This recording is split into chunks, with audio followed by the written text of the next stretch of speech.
पृथ्वी solar system का तीसरा ग्रह और अकेला ग्रह हमारे सोलर सिस्टम में जिसमें जीवन संभव है।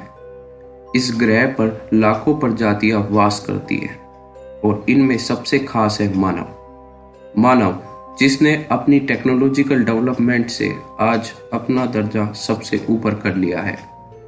आज मानव प्रकृति को भी अपने से छोटा मानने लगा है, लेकिन मानव को ये याद रखना होगा कि प्रकृति एक ही झटके में उसको पूरी तरह से बर्बाद कर सकती है।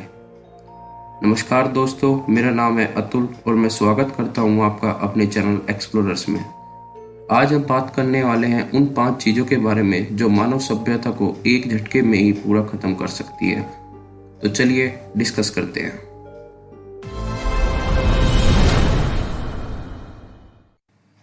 एस्ट्रॉइड्स पहले भी पृथ्वी पर डायनासोर प्रजाति को खत्म कर चुके हैं और ये खतरा हमेशा हमारे ऊपर मंडराता रहता है। एस्ट्रॉइड पूरी पृथ्वी को सिर्फ 1 सेकंड में ही खत्म कर सकते हैं। एक ही इम्पैक्ट पूरी मानव प्रजाति को खत्म कर सकता है। अभी अगर हम हाल ही की बात करें तो 29 अप्रैल को नासा की एक वार्निंग में 527699 OR2 2 किलोमीटर रेडियस वाला एस्ट्रॉइड पृथ्वी के काफी करीब से गुजरा था। और नासा की एक वार्निंग तो काफी ज्यादा फेमस है एस्ट्रॉइड अपोइपस के बारे में। अगर हम नासा की बात माने तो 2029 में एक एस्ट्रॉइड अपोइपस नाम का पृथ्वी के काफी करीब से गुजरेगा और 2036 में ये शायद पृथ्वी से टकरा भी जाएगा। इसके इम्पैक्ट से पृथ्वी पे काफी ज्यादा नुकसान होगा और काफी ज्यादा लिविंग थिंग मारी जाएगी। इस पर एलन मस्क का कहना है कि हमें अपने पृथ्वी के लिए पहले ही एक मिसाइल डिफेंस सिस्टम तैयार कर देना चाहिए जो अर्ली वार्निंग से पहले ही एस्ट्रॉइड्स को मार गिराए। स्पेसएक्स के फाउंडर के वैसे काफी बड़े बड़े सपने हैं, लेकिन देखते हैं ये कब तक पॉसिबल हो पाता है। वायरस एक ऐसा जीवाणु है जो आपको पूरी तरह बीमार कर सकता है। ये भी हमारी तरह प्रकृति के बनाए हुए जीवित प्राणी है, लेकिन मानव इनसे छेड़छाड़ करके इन्हें अपने हथियार बनाना चाहता है। इसका एग्जाम्पल है हाल ही में आया कोविड-19 वायरस। ये भी एक मानव निर्मित वायरस हो सकता है, लेकिन अगर मानव ने ऐसे ही प्रकृति से छेड़छाड़ की तो वो दिन दूर नहीं है जब पूरी पृथ्वी पर एक ऐसा वायरस म्यूटेट होके आएगा जिसका हमारे पास कोई इलाज नहीं होगा और हम इसी ग्रह पर हमारी सिविलाइजेशन पूरी तरीके से खत्म हो जाएगी। तो मैं वायरस या फिर हम कहे अपनी प्रकृति से छेड़छाड़ नहीं करनी चाहिए। डेडली आर्टिफिशियल वायरस के बारे में काफी सारे साइंटिस्ट का कहना है कि ये काफी ज्यादा खतरनाक है और हमें अपने आर्टिफिशियल वायरस को बनाना रोकना चाहिए, वरना ये नेचुरल वायरस को भी अपने साथ म्यूटेट कर देंगे। AI आर्टिफिशियल इंटेलिजेंस आज हमारा काम आसान करने वाले गूगल वॉइस और रोबोट्स, बहुत सारी चीजें आर्टिफिशियल इंटेलिजेंस के एग्जाम्पल हैं। ये मशीन जो हमारे लिए सबसे ज्यादा मददगार साबित हो रही है, एक दिन हमारे लिए सबसे बड़ा खतरा भी बन सकती है। टर्मिनेटर रोबोट जैसी फिल्म उस समय पर फिक्शन बनकर नहीं रह जाएगी, बल्कि ये सच्चाई बनकर उभरेगी।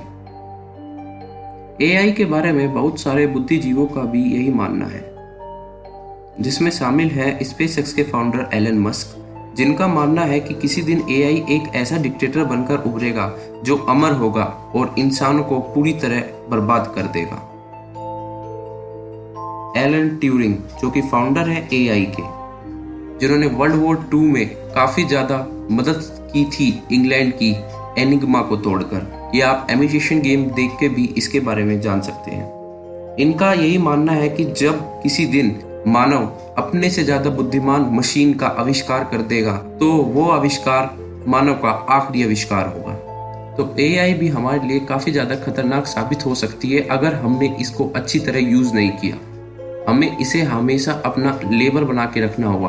अगर इसने मास्टर बनने की कोशिश की तो शायद हमारी सिविलाइजेशन बच नहीं पाएगी और हमेशा के लिए कैद हो जाएगी AI के कदमों पर।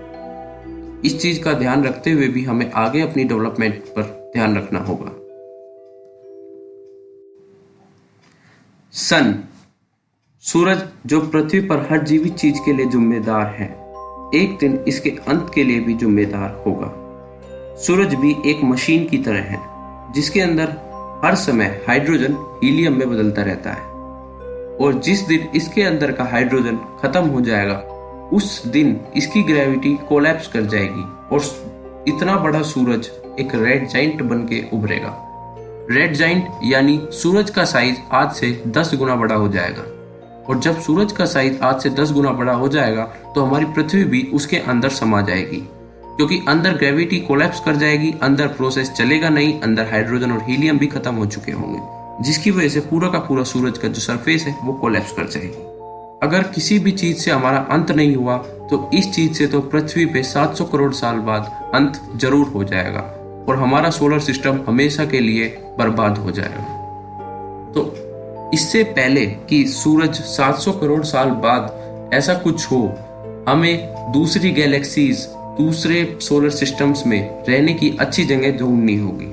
हम अपने सोलर सिस्टम पे, मार्स, इन पर भी 700 करोड़ साल तक निर्भर नहीं रह सकते हैं, क्योंकि 700 करोड़ साल बाद हमारा सोलर सिस्टम ही तबाह हो जाएगा। तो हमें टेक्नोलॉजिकल डेवलपमेंट करनी होगी, हमें बाहर निकलना होगा अगर हमें अपनी सिविलाइजेशन को सेव करना है तो।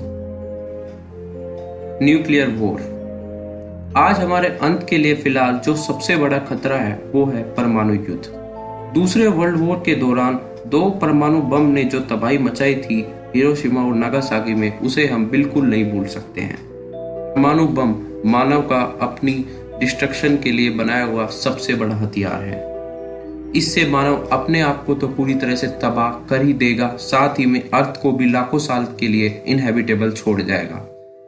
आजकल परमाणु बम की धमकी देना वर्ल्ड इंटरनेशनल में फैशन बन गया है। कोई भी देश किसी भी देश को परमाणु बम की धमकी दे देता है, जिसमें सबसे आगे है पाकिस्तान। लेकिन परमाणु बम अगर कोई भी कंट्री किसी दूसरे कंट्री पर गिराता है तो जो उस कंट्री का नुकसान होगा, उसके बाद दूसरा कंट्री भी रिटेलिएट में परमाणु बम गिराएगा और ये प्रोसेस पूरी पृथ्वी को खत्म कर देगा। तो हमारे पास जितनी भी पावर आती है उसके साथ हमारे पास जिम्मेदारी भी आती है। हमें अपनी पावर्स को संभाल के रखना चाहिए। जो चीजें हमारी एक्सटिंक्शन कर सकती है, हम उस चीज की डिस्कवरी क्यों करें? हमें ऐसी चीजों की डिस्कवरी करनी चाहिए जिससे कि हमें आराम मिले। आज हम कोविड-19 से सफर कर रहे हैं, हम कोविड-19 का इलाज नहीं ढूंढ पा रहे क्योंकि हम उस फील्ड में कभी रिसर्च करते ही नहीं है। हमें हथियार बनाने से ही फुर्सत नहीं है। हम हथियार बना रहे हैं, हम नए नए तरीके ढूंढ रहे हैं कि अपने आप को कैसे खत्म कर सकें। तो एक फ्रेश रिसर्च और एक ब्यूटीफुल रिसर्च करें ताकि सिविलाइजेशन को कुछ फायदा हो, न कि वो एक्सटिंक्ट की तरफ बढ़े। तो धन्यवाद दोस्तों। अगर आपको आज की वीडियो पसंद आई हो तो वीडियो को लाइक करें, शेयर करें, कमेंट करें और चैनल को सब्सक्राइब करें। आज का डिस्कशन यहीं खत्म करते हैं।